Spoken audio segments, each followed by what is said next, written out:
The explosions shattered the pre-dawn silence like thunder, sending shockwaves through the abandoned industrial district. General Marcus Blackwood felt the familiar rush of adrenaline as his boots hit the cracked pavement outside the safe house. Smoke and debris still raining down from the breaching charges his team had detonated moments before. This was what he lived for, the hunt, the moment of victory when months of tracking finally paid off. Alpha Team, secure the perimeter, he barked into his comm unit, watching his hand-picked soldiers fan out with military precision. These weren't regular army, they were his personal unit, men who asked no questions and left no witnesses. Bravo Team, sweep and clear. I want every room checked twice. For 2 years, the Phantom known only as Ghost had been systematically dismantling his carefully constructed empire. Arms deals with rebel factions had been exposed at the worst possible moments. Classified intelligence had somehow reached enemy hands. 3 of his most trusted lieutenants had simply vanished, leaving behind evidence that could have destroyed him if it had reached the wrong people. The Ghost moved through his organization like smoke, untouchable and devastating. But everyone made mistakes eventually, and tonight, Blackwood had finally caught a break. A torture session with a captured arms dealer had yielded this address, and satellite reconnaissance confirmed a single occupant, alone, isolated, and about to face justice from the business end of Blackwood's Glock. The front door hung askew on its hinges. Splintered wood scattered across the threshold. Blackwood stepped through the breach, weapon raised, his team's tactical lights cutting through the smoke-filled interior like deadly fireflies. The safe house was spartanly furnished, a few pieces of cheap furniture, some basic electronics, nothing that screamed international ghost operative. "Sir," came the voice of Sergeant Morrison, his second-in-command crackling through the comm. "Kitchen's clear, but you need to see this." Blackwood moved through the narrow hallway, noting the lack of defensive positions, escape routes, or sophisticated security systems. For a master spy, the Ghost had chosen a remarkably vulnerable hideout. The thought should have made him suspicious, but the thrill of imminent victory drowned out any tactical concerns. The kitchen was small and cramped, dominated by a worn wooden table that had seen better decades. And there, sitting as calmly as if she were having breakfast at a 5-star hotel, was a woman in her 30s sipping tea from a delicate china cup. Blackwood blinked hard, certain the smoke was playing tricks on his eyes. This couldn't be right. Intelligence had described the Ghost as a master of disguise, but this was ridiculous. The woman looked like she belonged in a university library, not on the FBI's most wanted list. Her brown hair was pulled back in a simple ponytail, and wire-rimmed glasses perched on her nose gave her an almost scholarly appearance. She wore a plain sweater and dark jeans, the kind of outfit that would make her invisible in any crowd. What truly unsettled him, though, was her complete lack of reaction to the armed soldiers now surrounding her. Most people would be screaming, crying, or at least showing some sign of fear when confronted with automatic weapons and tactical gear. This woman continued sipping her tea as if armed invasions were a routine part of her morning ritual. "Ma'am," Blackwood said, his voice carrying the authority of someone accustomed to instant obedience, "you need to put down that cup and place your hands where I can see them." The woman looked up at him with mild curiosity, as if he were a particularly interesting museum exhibit. Her eyes, he noted with growing irritation, showed no trace of fear, only what appeared to be clinical interest. "Would you like some tea?" she asked politely, gesturing to a second cup sitting on the table. "It's Earl Grey. I find it quite soothing during stressful situations." Behind him, Blackwood heard Morrison suppress what might have been a snicker. The absurdity of the offer, tea during a military raid, was almost enough to make him laugh. Almost. "Lady, I don't think you understand the situation you're in," Blackwood said, taking a step closer. "We're looking for someone very dangerous, and you're going to tell us where he is." The woman tilted her head slightly, studying him with the same detached interest a scientist might show a lab rat. "He?" she asked, taking another measured sip. "You're assuming the Ghost is male. That's interesting from a psychological perspective. Most people default to male pronouns when discussing unknown threats. It suggests certain underlying biases about power and danger." Blackwood felt his jaw clench. He'd come here expecting to corner a deadly operative, not receive a lecture from some academic.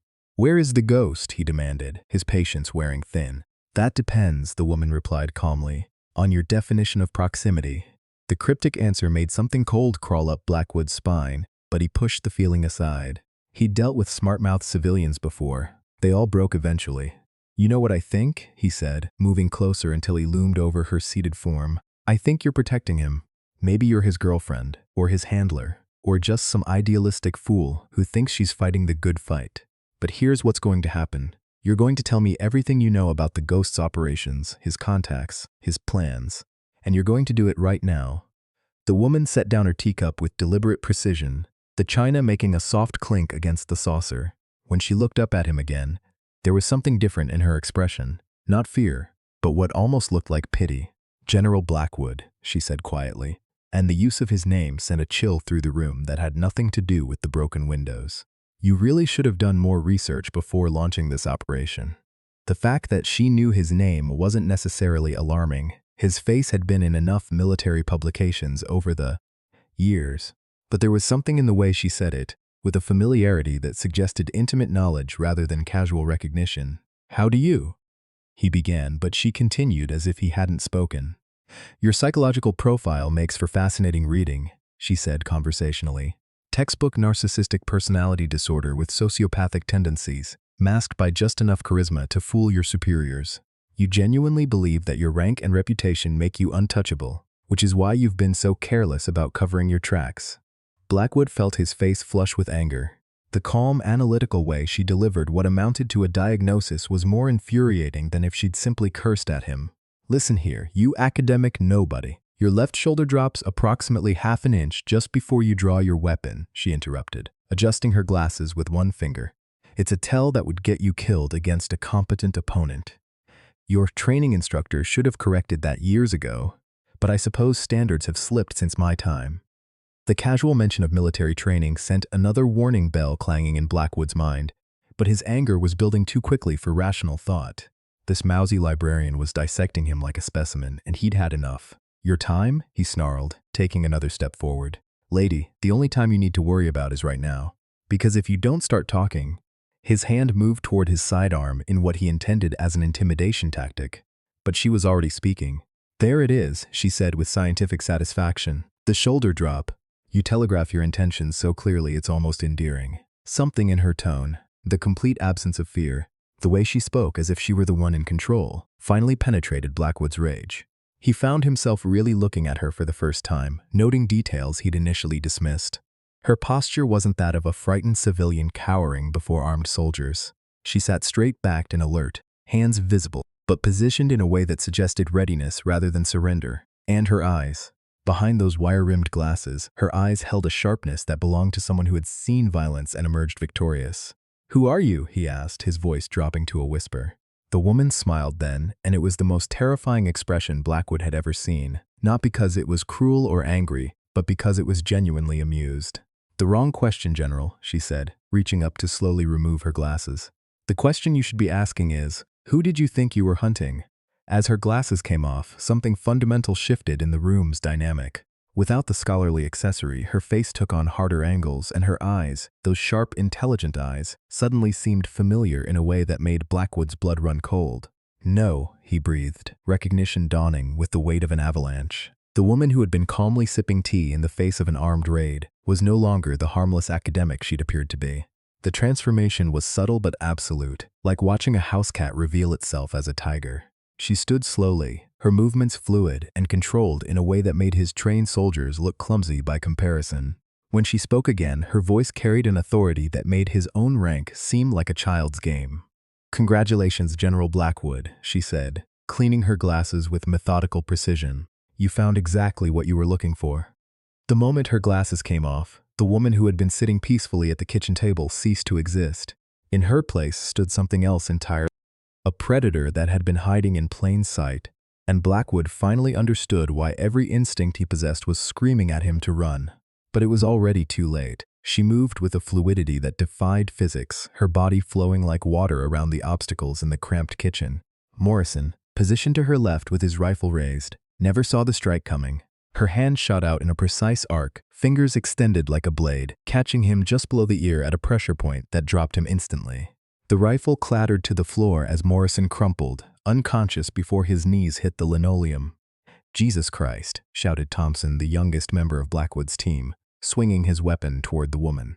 But she was already inside his guard, moving with the kind of speed that belonged in movies, not reality. Her elbow found his solar plexus with surgical precision, doubling him over, and a gentle tap to the base of his skull sent him into peaceful darkness beside Morrison. Blackwood fumbled for his sidearm, his earlier confidence evaporating like smoke. This wasn't possible. The woman moved like she could read their minds, anticipating each soldier's reaction before they made it. Rodriguez, positioned near the doorway, tried to bring his rifle to bear, but she was already there, impossibly fast, impossibly graceful. "Your stance is too wide," she said conversationally, even as she redirected his weapon's barrel toward the ceiling with one hand. "It makes you stable for distance shooting, but vulnerable to close-quarters combat." Her other hand found another pressure point, and Rodriguez joined his unconscious teammates on the floor. The entire engagement had taken less than 15 seconds. 4 trained soldiers, neutralized without her even breaking a sweat. What made it worse was that she could have killed them all just as easily. Blackwood could see it in the deliberate restraint of each strike, the careful precision that incapacitated rather than eliminated. What are you?" Blackwood managed, his hand finally closing around his pistol grip. The woman retrieved her glasses from where she'd set them on the table, cleaning them with a methodical precision that seemed almost ritualistic. "I told you, General. You really should have done more research." She slipped the glasses back onto her nose, and the transformation was immediate and unsettling. The deadly operative disappeared, replaced once again by the harmless academic, except now Blackwood knew it was a mask, and knowing made it infinitely more terrifying. "Your psychological profile was quite detailed," she continued, stepping carefully over Thompson's unconscious form. 17 years of military service, decorated for valor in 3 different conflicts. But underneath all those medals is someone who enjoys the power a little too much. Someone who's forgotten the difference between justice and revenge. Blackwood's hand shook as he drew his weapon, the familiar weight of the Glock providing no comfort. "Stay back," he warned, though his voice lacked its earlier authority. "You're broadcasting again," she observed with academic interest. "The micro-expression around your eyes, the way you're gripping that weapon. You're preparing to shoot, but you're not committed to it yet. That hesitation will get you killed against someone who knows what they're doing." "I said stay back." Blackwood raised the pistol, aiming center mass, but his hands were trembling now. Everything about the situation had spiraled beyond his control, and for a man who'd built his career on dominance and intimidation, the feeling was nauseating. The woman took another step forward, completely ignoring the weapon pointed at her chest. "Do you know what I've been doing for the past 2 years, General? While you've been hunting your phantom ghost." "Shut up," Blackwood snarled, but his finger remained frozen on the trigger. Something about her absolute confidence was paralyzing. She acted like someone who knew the outcome of this confrontation before it had even begun. "I've been studying you," she said, her voice taking on the tone of a professor delivering a lecture. "Every operation you've compromised, every civilian you've murdered to protect your little empire, every war crime you've committed in the name of national security. Did you know that you have a tell when you're about to execute someone? Your left eye twitches exactly 2.3 seconds before you pull the trigger." The specificity of the observation sent ice through Blackwood's veins. This wasn't speculation or psychological profiling. This was someone who had observed him in action, someone who had been close enough to study his killing patterns. "Impossible," he breathed. "I would have noticed, would you?" She tilted her head with genuine curiosity. "When was the last time you really looked at the support staff around you? The intelligence analysts, the communications technicians, the administrative personnel who have access to everything but are invisible because they're not threats." The implications hit Blackwood like a physical blow. She'd been inside his organization. Not just infiltrating it, she'd been part of it, close enough to observe him directly, trusted enough to access classified information. "You're lying," he said, but his voice lacked conviction. "Am I?" She reached into her pocket slowly, telegraphing the movement so he wouldn't shoot reflexively. What she withdrew was a small recording device, which she set gently on the table beside her abandoned teacup.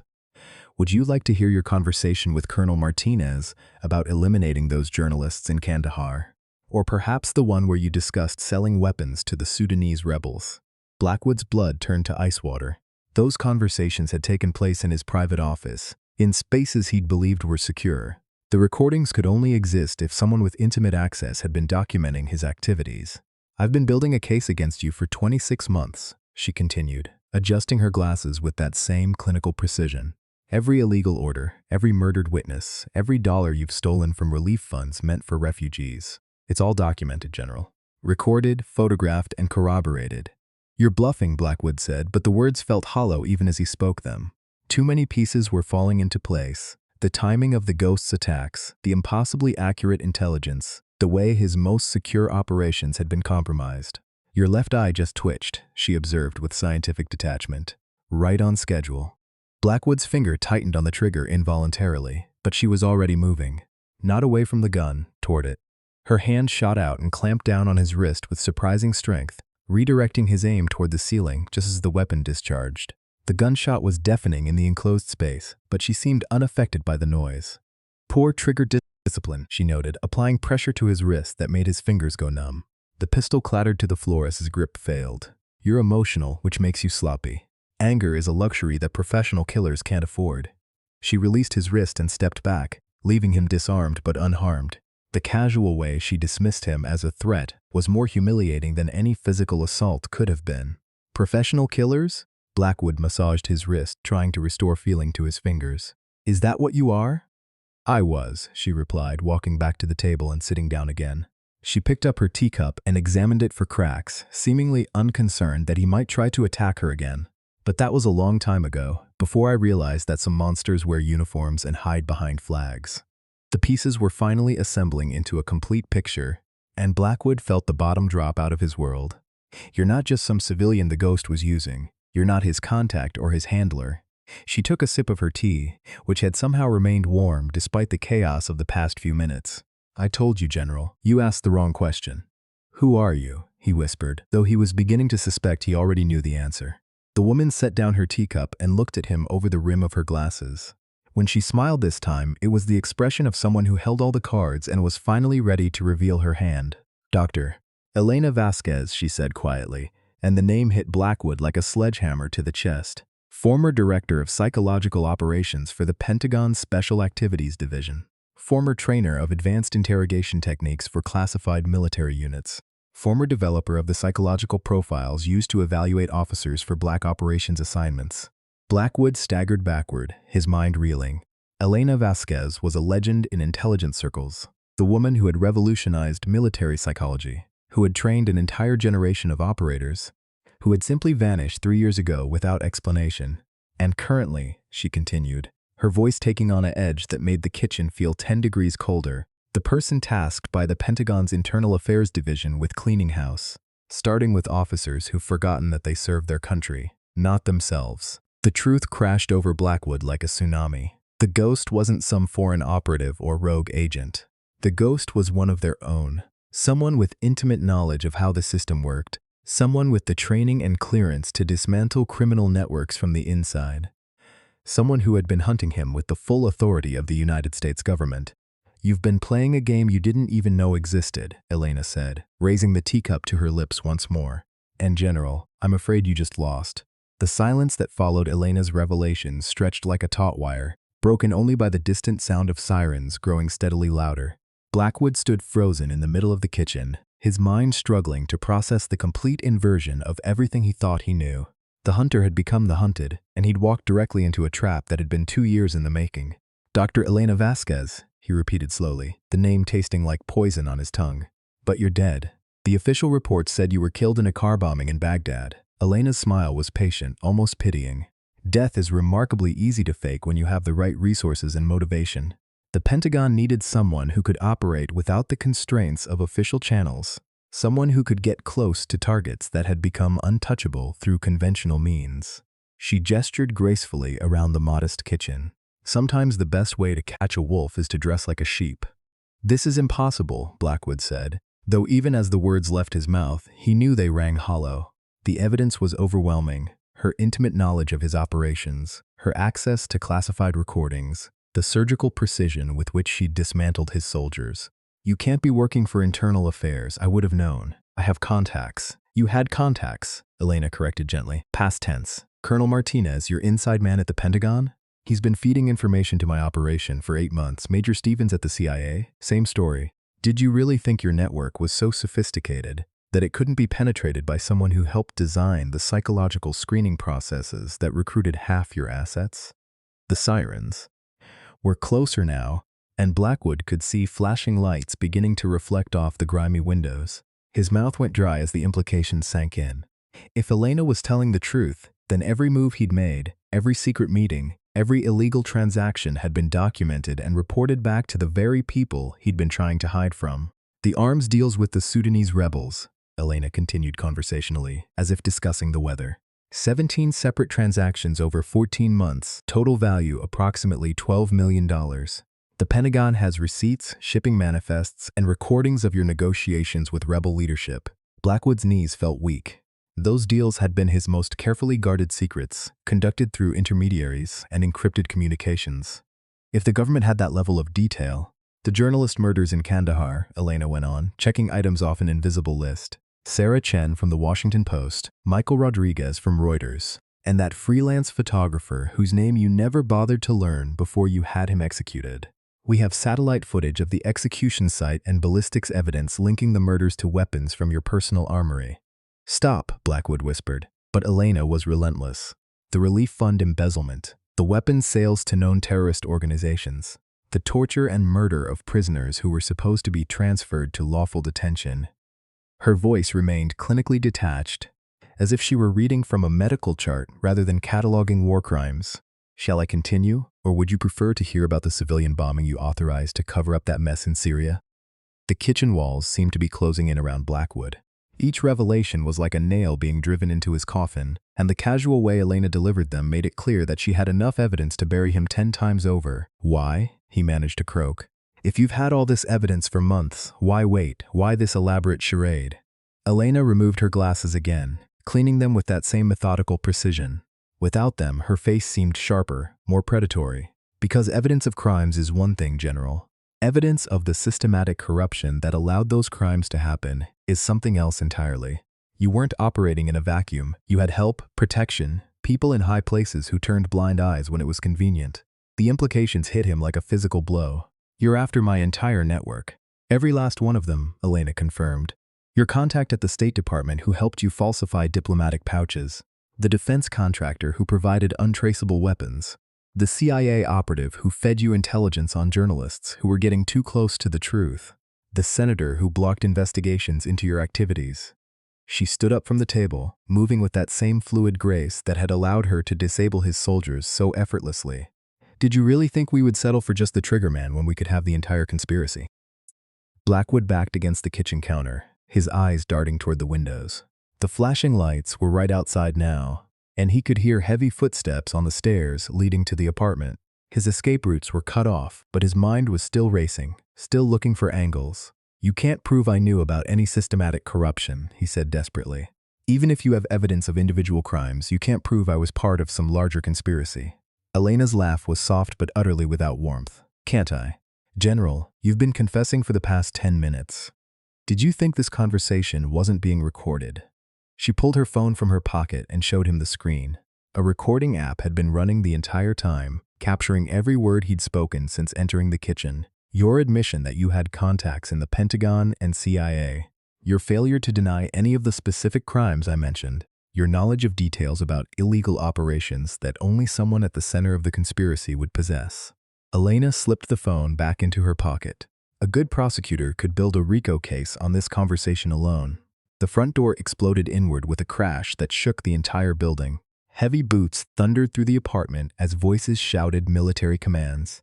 But these weren't the voices of Blackwood's corrupt unit. These were legitimate federal agents, and they were here for him. General Marcus Blackwood, called a voice from the hallway.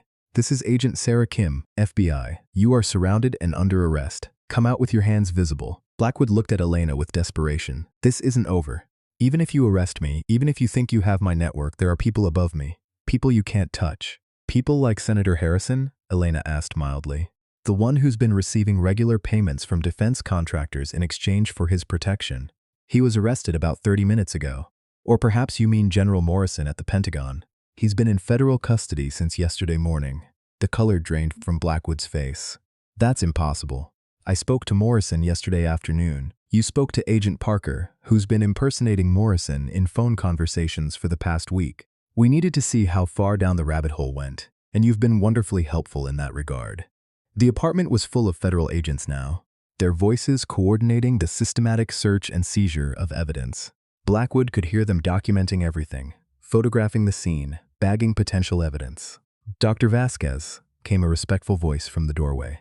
Agent Kim appeared, a tall woman in a black tactical vest with FBI emblazoned across the front.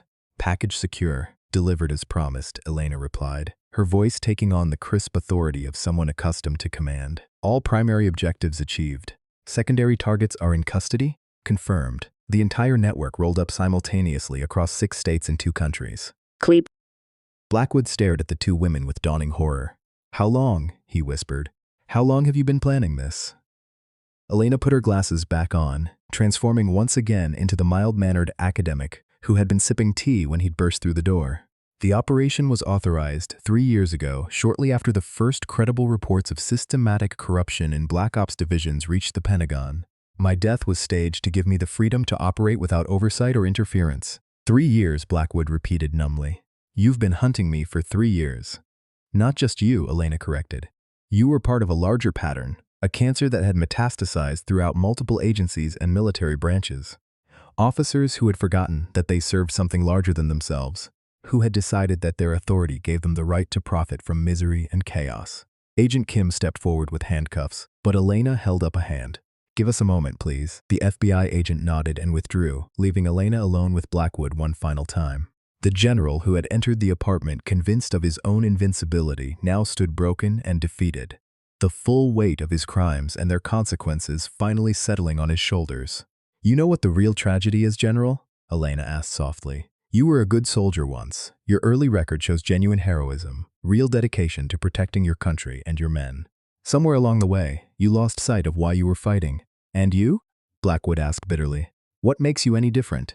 You've been lying, manipulating, orchestrating elaborate deceptions for 3 years. How does that make you the hero of this story? Elena considered the question seriously, as if she'd asked it of herself many times. Perhaps it doesn't, she admitted. Perhaps there are no heroes in stories like this. Only people trying to clean up messes before they destroy everything we're supposed to protect. She walked to the kitchen window and looked out at the federal vehicles filling the street, their lights painting the pre-dawn darkness in alternating red and blue. The difference, General, is that when this is over, I'll go back to being a college professor teaching psychology to undergraduates. You'll go to prison for the rest of your life if you're lucky enough to avoid the death penalty. Agent Kim returned to the doorway. Dr. Vasquez, we're ready to transport the prisoner. Elena nodded, then turned back to Blackwood one final time. For what it's worth, General, I am sorry it came to this. But some lines can't be uncrossed, and some crimes can't be ignored. As the handcuffs clicked around his wrists, Blackwood realized that his hunt for the ghost had been doomed from the very beginning. He'd never been the predator in this story. He'd been the prey, marked for elimination by forces far more sophisticated and determined than he'd ever imagined. The great General Marcus Blackwood, scourge of 3 continents and terror of his enemies, was led away in chains by a woman who had outmaneuvered him so completely that he'd never even known the game was being played. The handcuffs clicked into place around Blackwood's wrists with a finality that seemed to echo through the small kitchen. The sound marked the end of a career built on violence and corruption, though the man wearing them still couldn't quite comprehend how completely he'd been outmaneuvered. Agent Kim began reading him his rights, but Blackwood's attention remained fixed on Elena, who stood by the window watching the controlled chaos unfolding in the street below. Dr. Vasquez, Agent Kim said respectfully. The transport vehicles are ready. Director Hayes wants to speak with you once the prisoner is secured. Elena nodded without turning from the window. Tell the director I'll be available in 10 minutes. I want to observe the initial processing. As Agent Kim led Blackwood toward the door, he twisted back to look at Elena one final time. This isn't justice, he snarled, his composure finally cracking completely. This is revenge. You destroyed innocent people to get to me. Elena turned from the window, and for the first time since the conversation began, there was genuine emotion in her eyes. Not satisfaction or triumph, but something deeper and more complex. Innocent people, General. Let's talk about innocence. She walked to the kitchen table and picked up a manila folder that had been hidden beneath the scattered photographs of his crimes. Opening it, she began reading from what appeared to be a casualty report. Maria Santos, age 7, killed in the bombing you authorized to eliminate a journalist who was investigating your arms deals. Her crime was being in the wrong apartment building at the wrong time. Elena's voice remained steady, but her knuckles were white where she gripped the folder. Ahmed Hassan, age 14. Shot by your men when they raided his family's home looking for weapons you knew weren't there. Doctor. Jennifer Walsh, Doctors Without Borders, executed for treating patients you considered enemy combatants. With each name, Blackwood's protests died a little more. These weren't abstract casualties of war. They were specific people whose deaths Elena had investigated, documented, and apparently memorized. "Should I continue?" Elena asked, though it was clearly a rhetorical question. "Because I have 47 more names, General. 47 innocent people who died because you decided that your profit margins were more important than their lives." Agent Kim, who had paused in the doorway during Elena's recitation, finally spoke up. "Ma'am, we really need to move the prisoner." "Of course," Elena said, closing the folder. But as Kim began to guide Blackwood toward the door again, Elena's voice stopped them. "General, there's something else you should know before you leave." Blackwood turned, though his body language suggested he was dreading whatever revelation came next. "Your son," Elena said quietly, and the words hit Blackwood like a physical blow. "Captain David Blackwood, currently serving with the 82nd Airborne in Afghanistan. He's been conducting his own investigation into the irregularities in his father's operations." The blood drained from Blackwood's face. His son David was his one remaining connection to the man he'd been before corruption consumed him. The idealistic soldier who had genuinely believed in serving his country. "David came to me 6 months ago," Elena continued, her voice gentler now, almost compassionate. "He'd discovered discrepancies in supply manifests, heard rumors about civilian casualties being covered up. He was going to expose you himself, but I convinced him to let the official investigation proceed instead." "You're lying," Blackwood whispered, but his voice lacked conviction. Elena pulled out her phone and showed him a photograph. David Blackwood, in his dress uniform, shaking hands with Elena in what appeared to be an official Pentagon meeting room. "He wanted you to have a chance to surrender voluntarily, to cooperate with the investigation and maybe preserve some small fragment of the reputation you'd built over 17 years of legitimate service. When you didn't take that opportunity, he gave me permission to use any methods necessary to bring you to justice." The revelation seemed to break something fundamental in Blackwood.